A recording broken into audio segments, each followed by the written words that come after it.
So this is my 2020 bullet journal work, and as I've said before in videos, I don't bullet journal quite like other people, so my spreads are a little odd, but I want to share them.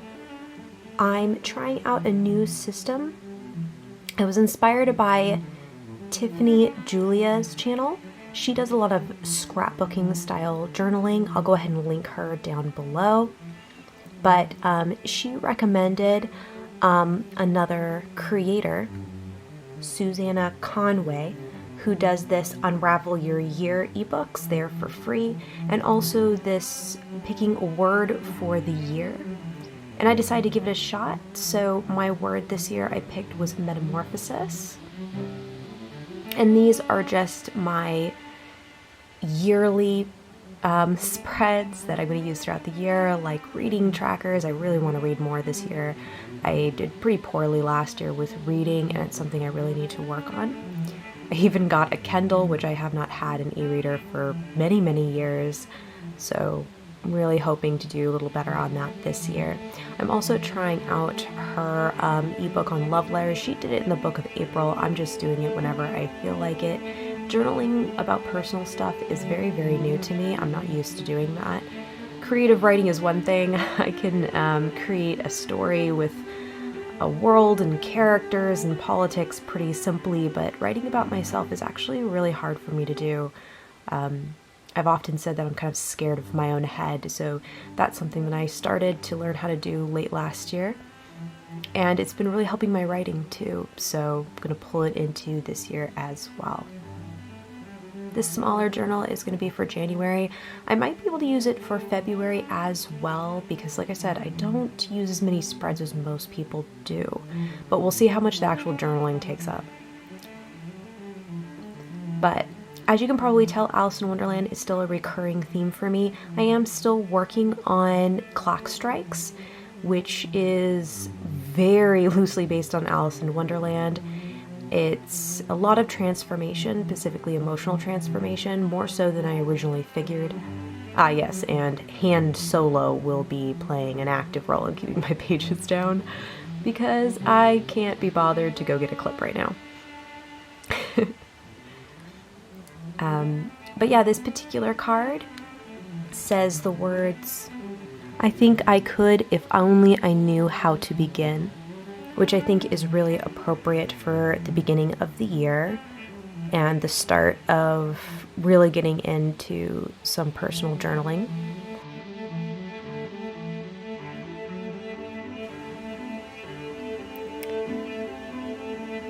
I've always kind of seen Alice in Wonderland as transformation, as it is kind of a little bit of a coming of age. It's definitely a whimsical coming of age for sure, but it's pretty much, yes, it is accepting a childlike innocence, but what I think a lot of people don't really see as much is when she comes out of Wonderland, when she kind of wakes up. Pretty much at the end, she just says, "You're all just a pack of cards." She accepts that whimsy isn't necessarily bad, but there comes a point when you're just like, yeah, this is kind of ridiculous, so I'm gonna check out now. There's an acceptance of reality at the very end. So there's definitely an emotional growth that happens. I don't think a lot of people really focus too much on that part. They focus more on the whimsy because there's a lot there. There's a lot of symbolism there. But it is a very non-traditional, but very much so coming of age kind of story. And so there's a lot of growth, and metamorphosis is a phrase I think attaches to it really well. So it's actually quite fitting. The fact that I'm also going through a story that takes from it, even though at this point it's pretty far removed from the idea, is oddly fitting, actually. So this particular page that I'm starting out with, I decided to skip a more traditional monthly spread. And instead, I'm just creating a really simple at a glance. The reason for this is right now I'm just in a transitional period where I am waiting for a lot of paperwork to get done government-wise, and so I'm kind of stuck. I don't have a lot of events or anything like that I'm doing. I don't really need to have a day-by-day blow or even a weekly spread, really. It's just kind of overkill at this point. So just a quick at a glance for just a few things that I'm planning to do, like meetups or lunches with friends, especially considering I might not see them for a full year. So this is really the only kind of spread I needed. Another theme for, oh my god, cat hair. Another theme a lot in January is stars. Guiding stars, optimism, birth, growth, the start of a journey are all themes that are focused on for this particular month for me. So renewal and optimism are two big ones. I just wrote a bunch of words down below that I'm kind of focusing on this month.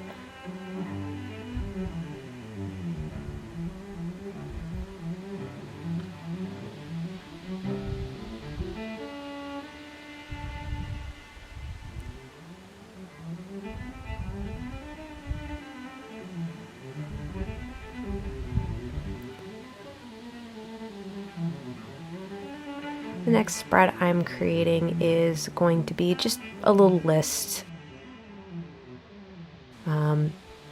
It's primarily just little things that I do eventually have to do over the next couple weeks, but I'm not sure how to schedule them yet.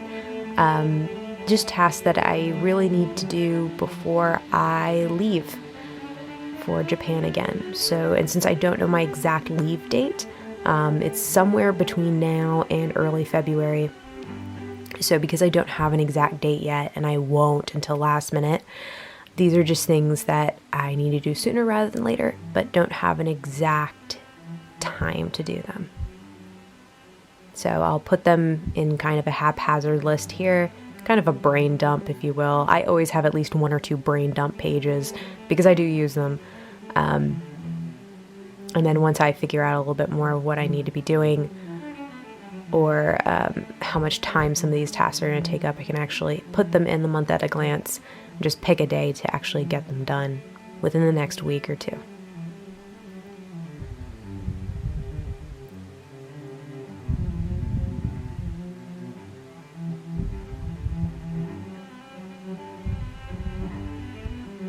Some people like doing kind of rolling tasks where you'll put tasks down. Like you'll actually plan it out, and if you don't get it done, you just, roll it to the next day or something. I've learned I hate those spreads. And I think the reason is it's just how my brain works. When my brain sees I didn't complete a task on the day I originally put it on, I kind of feel like a failure, even though I know it's a rolling task. But I feel off about it. It gives me a bad feeling, so it makes me not want to use the spread anymore. So having these dump sites where I put stuff until I can figure out when I want to actually schedule it is actually better for me. That way I can schedule it on a day I'm actually going to get it done, instead of having to keep rolling it a day, rolling it a day, rolling it a day until I can actually realistically get it done. I found, honestly, this is such a simple thing, but you really need to learn what works for you with bullet journaling. Otherwise, it's actually really frustrating.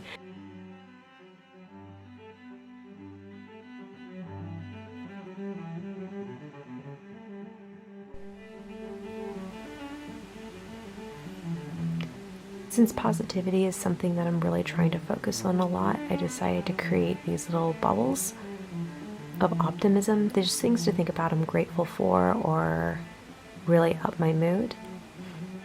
Some of the things that I'll probably be putting in here are some of the things I saw in Tokyo with my dad when he came over to visit as well. We went to Disney Sea, and we were able to go to Mount Takao and a trick art museum around there, which I do highly recommend. The people there were so sweet. But one of my favorites was definitely the Enoshima Aquarium. They specialize in jellyfish research. And these are just a few clips, but it was really, really, really amazing to see.